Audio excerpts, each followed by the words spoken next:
Hello and welcome to Fintech Impact.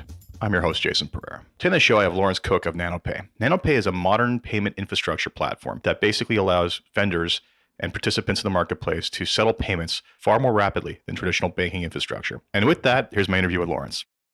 Good morning, Laurence. Good morning. Thank you for taking the time today. Thanks for having me. So Laurence Cooke of nanopay, tell us about nanopay. So nanopay was founded in 2013, and our overall vision is to create digital cash that is fiat-backed. So instead of creating a cryptocurrency, to create a cryptocurrency for central banks based on today's fiat currency. Okay, so we're going to dive into what that means in a couple minutes. Tell me about what led you to start the company. So I used to be in telecom, and I like to say now I'm a reformed telecom guy. And I thought telecom was really good at a few things. One of them was scale. Another one of them was reliability and resilience. And I don't see those in the payments ecosystem. And at the same time, you're not kidding. Yeah. And I was really frustrated with how difficult it was to accept and make payments in a telecom company. And so I went to our board and I said, actually, I think payments are going to be bigger than telecom. And I was a wireless guy, so they thought I was out of my mind. So no one else was interested in it. My starting philosophy was, if we give free access to our SIM card, then every single transaction on the planet will go through our network. And we can work out how to monetize it later. And their view was, let's work out how to monetize it first, and then we'll build it out. And my point of view was, if we started that way around, then we'd have exactly zero share in 10 years' time, and that's exactly where the telcos are right now. Exactly. That's exactly. Facebook could charge for accounts from day one. They would not be the behemoth they are. It's amazing. They're putting monetization ahead of the value of the network in itself, which is such an old world way of thinking. Where, don't get me wrong, the entire let's just get these people on and monetize later sounds really broken and really messed up and very expensive. But frankly, once you get to a certain scale, even a basis point becomes enormous amounts of money. Yeah, I think both telecom and payments have changed fundamentally. And in the past, you had huge upfront infrastructure costs, and infrastructure is getting cheaper and cheaper. Oh.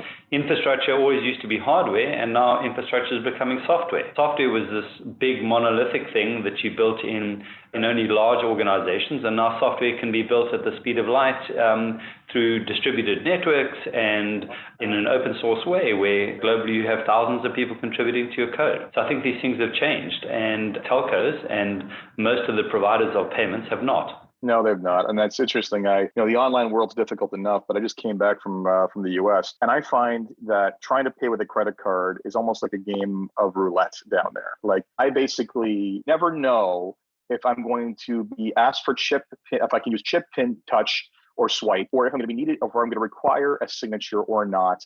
Or it is, I swear, every place was a different experience. And even using Apple Pay, where I'm then asked to sign after using Apple Pay, I'm just like, I don't understand what's going on here. Right? Like, it's bizarre, and it's so fragmented and so broken. And when we get into the online world, it's even more so that way. It's the thought that I can right now jump on my phone and order something from Amazon that will arrive today, yet I can't get a payment to someone in less than several days. Just astonishing. Yeah, we often say that we think payments are broken, and we think payments are broken because they're slow, they're not traceable, and I think most importantly, they are dataless. And I think the dataless component of it is a bigger cost to society than we realize. The Department of Finance did some research into this, and they say that there's about $30 billion a year in Canada in payment friction, and they attribute $7 billion of that to just the reconciliation of accounts to bank statements. That's extraordinary. And we have the solutions currently that can solve this. It's just a matter of proper implementation and widespread implementation of all these things. Payment friction, $30 billion. Then that's just the legal aspects of it. When you start thinking about the amount of proper tracking of this stuff and the ability to deal with fraud and anti-money laundering issues, the cost to society of the anonymity of all this is just enormous. I think the cost to society is huge, and Bank of Australia the Reserve Bank of Australia and others have done research into this, and the cost cost of cash is also really high. So we've got so much payment friction. The worst of it is that the poorest people land up paying the most for basic services. And if we look at that at a global scale, the poorest 2 billion people pay about 10% of their total income just to receive money.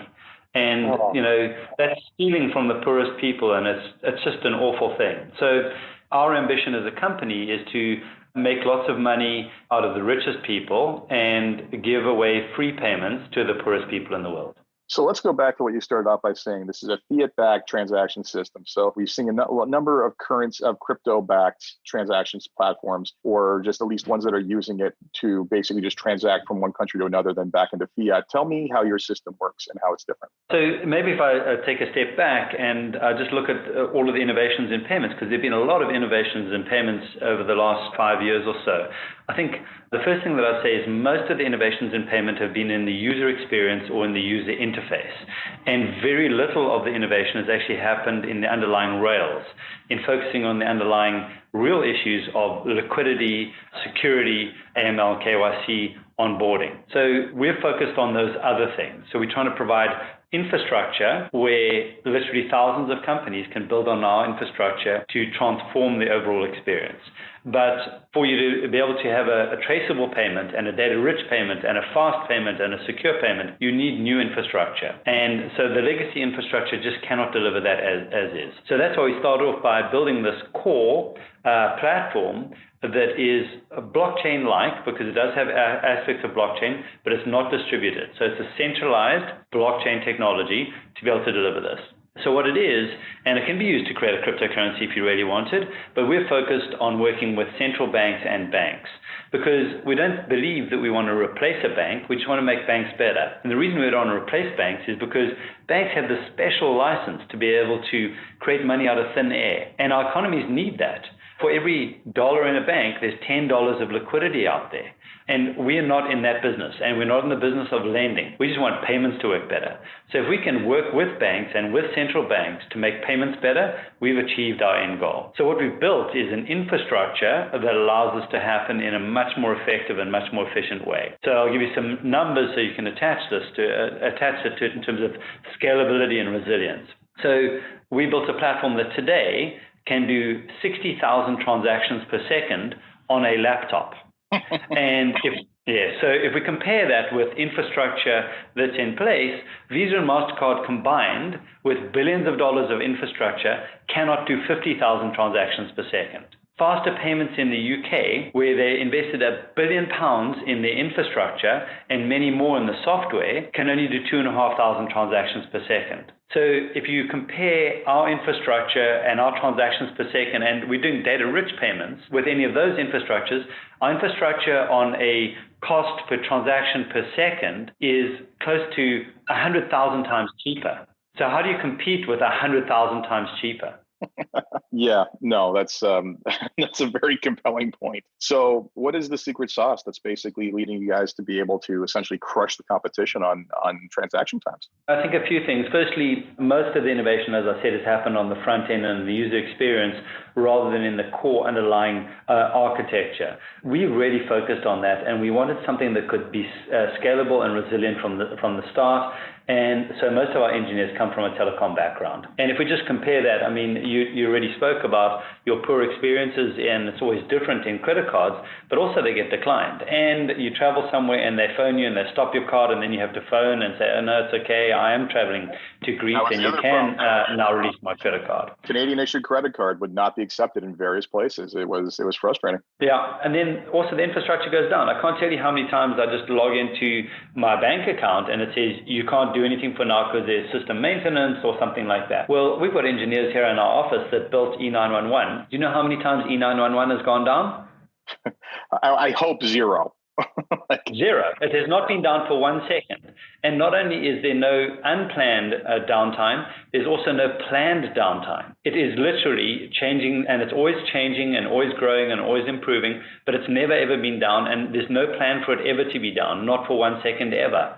So we're using that mindset for payments, because ultimately payments should work 100% of the time. If there's value there, you should be able to transfer it. It should be as effective as cash, but in a digital format. And all cash transactions work, and we should make sure that all electronic transactions work all the time.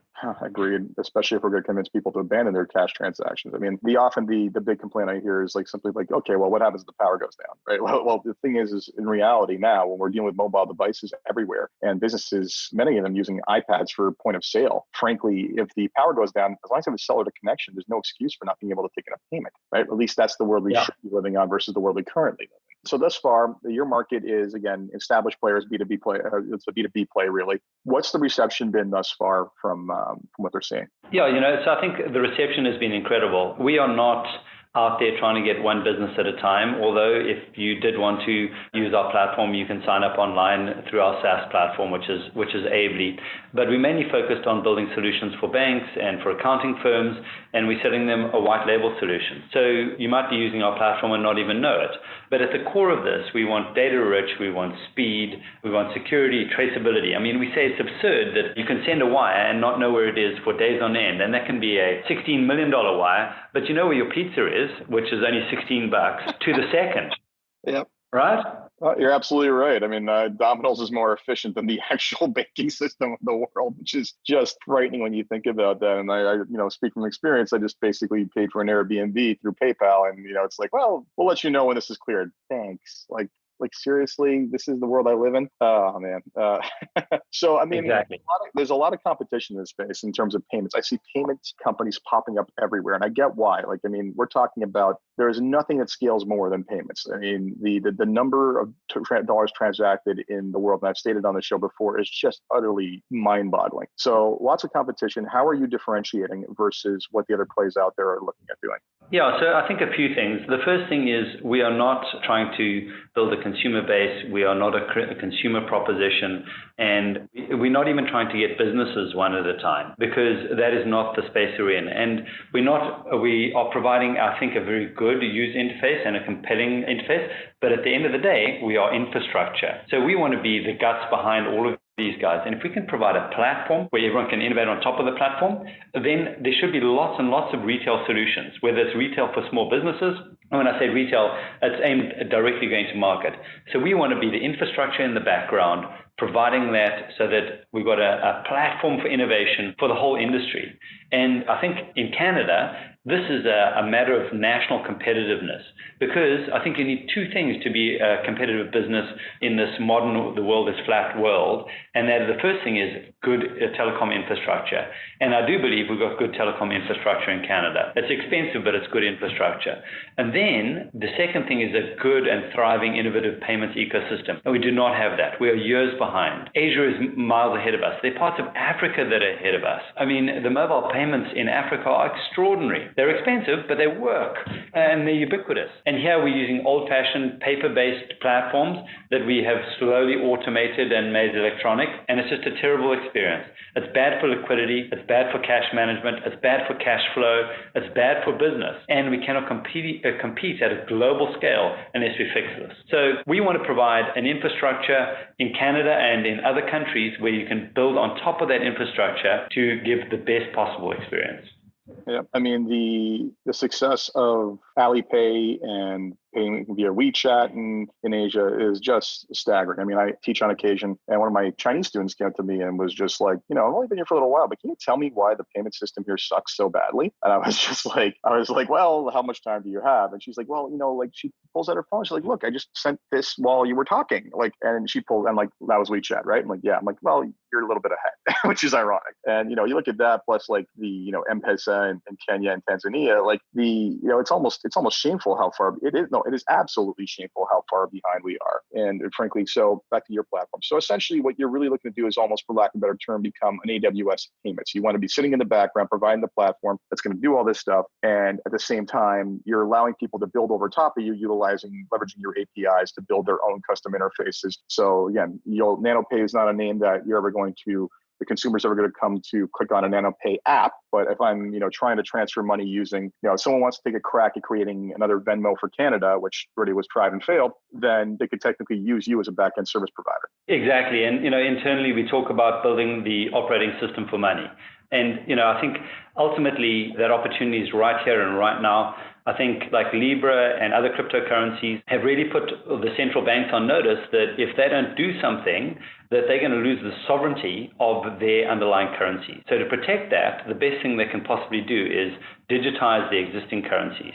And there's only one platform on the planet that has the scale and resilience to be able to do that, and that's our platform. There's a bold claim that I have no doubt you're backing up. But yeah, I mean, I've had to answer several questions and commentaries on Libra in the last little while. And it's, as far as I say, well, first of all, there's the entire do I trust Facebook with my money entire issue, which is a different conversation altogether. But the entire challenging of established currency authorities on a multinational scale is truly an interesting dynamic to this, and seeing just how, putting them on notice is exactly what happened. I think every central bank and every major bank, basically, when this became fully public and when it was still being rumored, they had to have some serious conversations at some very executive levels saying, what are we going to do? Because frankly, if this is real and this gains scale, we have a real problem on our hands. Yeah, so I think the interesting thing for us is we're a technology company, and Libra could use our technology to deliver their platform. In fact, they think they'll have 1,000 transactions per second a year from now, and we can give them hundreds of thousands of transactions per second right now.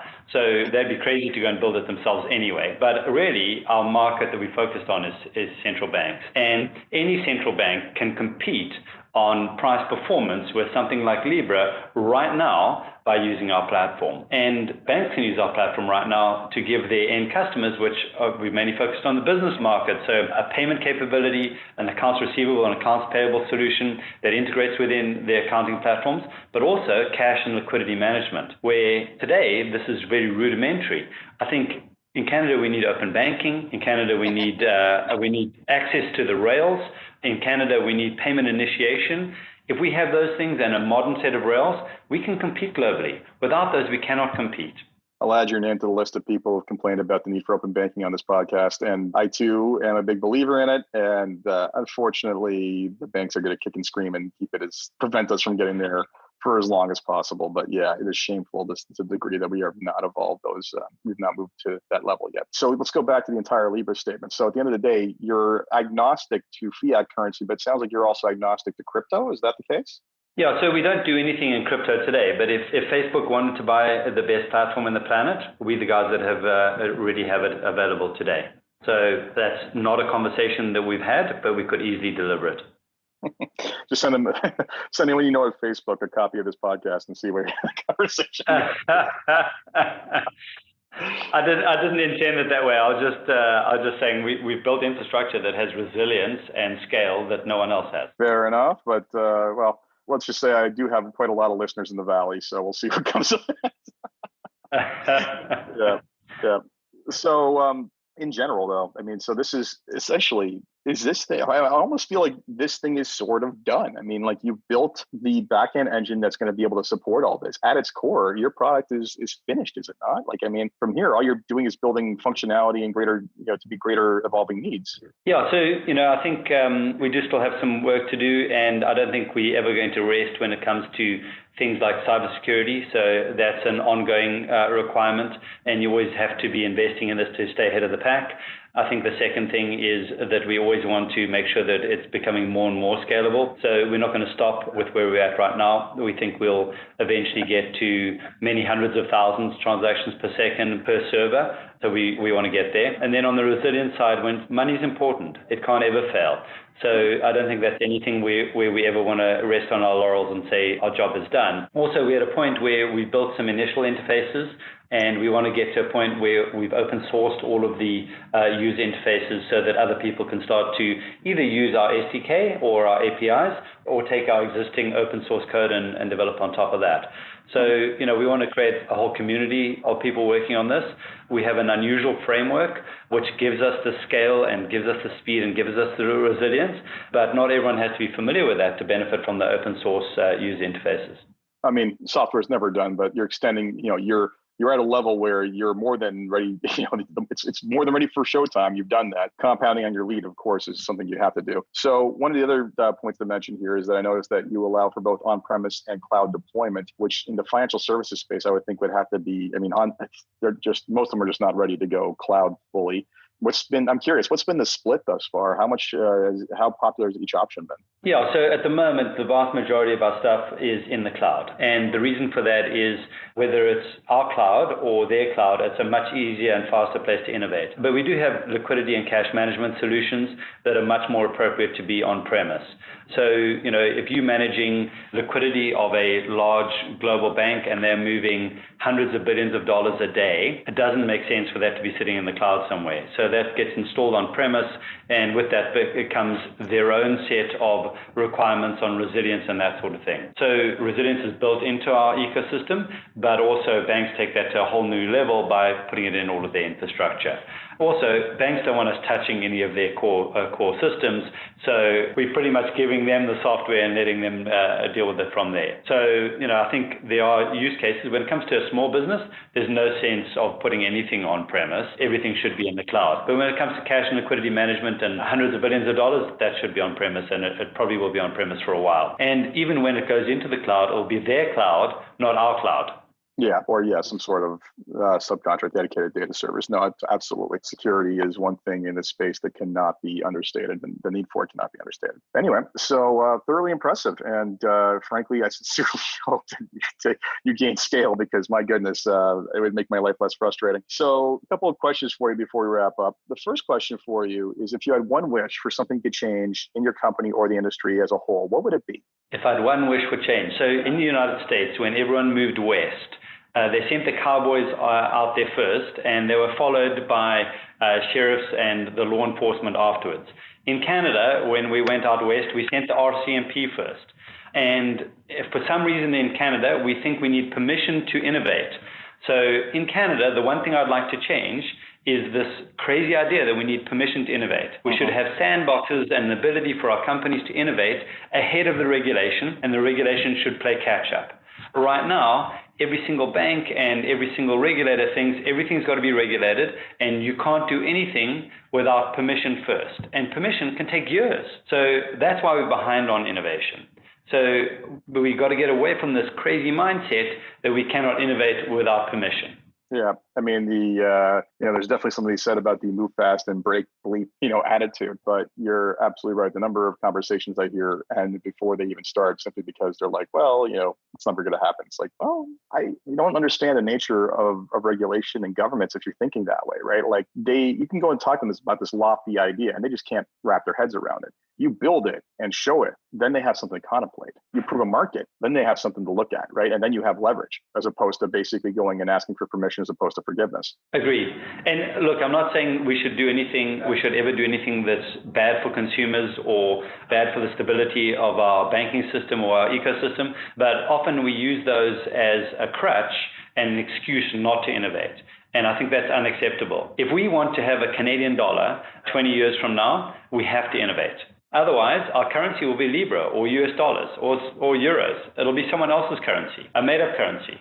Yeah, I mean, it's, the reason the U.S. dollar is accepted just about everywhere is because people trust it, and that's a point of friction. Trust is a point of friction, right? And so you think about that one dynamic, which is solely trust of stability, has made it the kind of global currency. What about the other points of friction that are going to lead to us choosing other currencies to transact in, right? I mean, that's part of the entire promise of the entire blockchain of all cryptos, is that, this is a faster, better, easier way to transact, and look at the adoption rates just based off that. So next question for you. What has been the biggest challenge in getting your company to where it is today? What has been our biggest challenge? So, I think the challenge for us is we want to move really quickly, but ultimately we're moving people's money.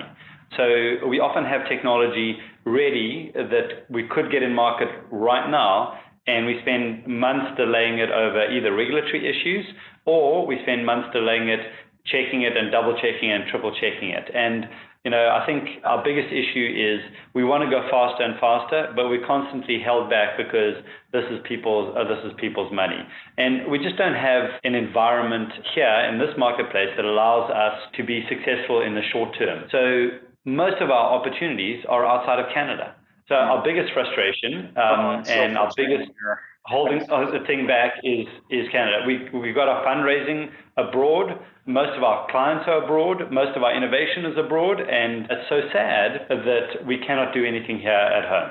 That is utterly frustrating to hear. I mean, on some level, I get it. I mean, at the end of the day, you're dealing with politicians, regulators, and basically those two levels, right? And really, these are traditionally non-tech literate people and traditionally designed to, by design, slow things down. And actually, in the last group being the executives at major banks, right? No executive at a major bank ever got made CEO because he took these outlandish chances, right? It's all about still slow and steady, right? So and then largely because of our large oligopoly in this country, but it's utterly heartbreaking for me to hear innovative Canadian companies saying, hey, we had an easier time raising money elsewhere and an easier time selling outside of our home country because of the sheer dynamics of the bureaucracy and the lack of expedited vision. I mean, I had a great conversation with a VC the other day about the frustrations experienced by fintechs trying to sell into the Canadian banking system. And they said, flat out, the number of companies we've invested in that have pivoted away from financial services with their solution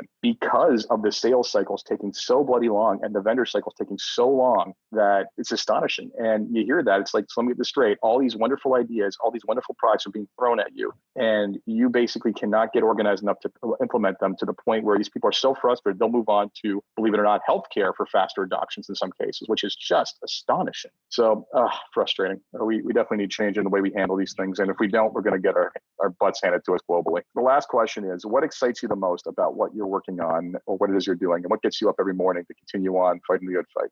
Yeah, we are passionate about making a difference at a global scale. And so every morning I wake up excited and challenged to try and take this business globally. There are not many Canadian companies that are global, but I think we can achieve that. So, I think we've really got the scale. We've got amazing people here in Canada in terms of our team and that. So super excited about that. And our challenge is to make this a global organization. So every day we want to make a difference. We want to make every payment faster, cheaper, more data rich. And I want to be able to create a platform globally where people can innovate on that. And if we can get the infrastructure right, we can have thousands of entrepreneurs around the world innovating in their marketplaces, delivering the best solutions for their marketplaces in their countries, in their currencies. Fantastic. Well, this has been great. I always joke about with this podcast is that some of the things that you would think would not be that interesting to the general public end up being some of the most interesting conversations. So payment transactions, KYC, AML, like I enter these conversations wondering just how interesting it's going to get, but you certainly delivered. So thank you for that. Well, thank you very much for your time. So that was my interview with Laurence Cooke of nanopay. He's working on some great stuff, and hopefully we will start to see payments settle a lot faster in our everyday lives than we're currently seeing them. So hope he keeps it up. With that, as always, I'm Jason Pereira, and if you enjoyed this podcast, please leave a review on iTunes, Stitcher, or wherever it is you get your podcasts. Until next time, take care.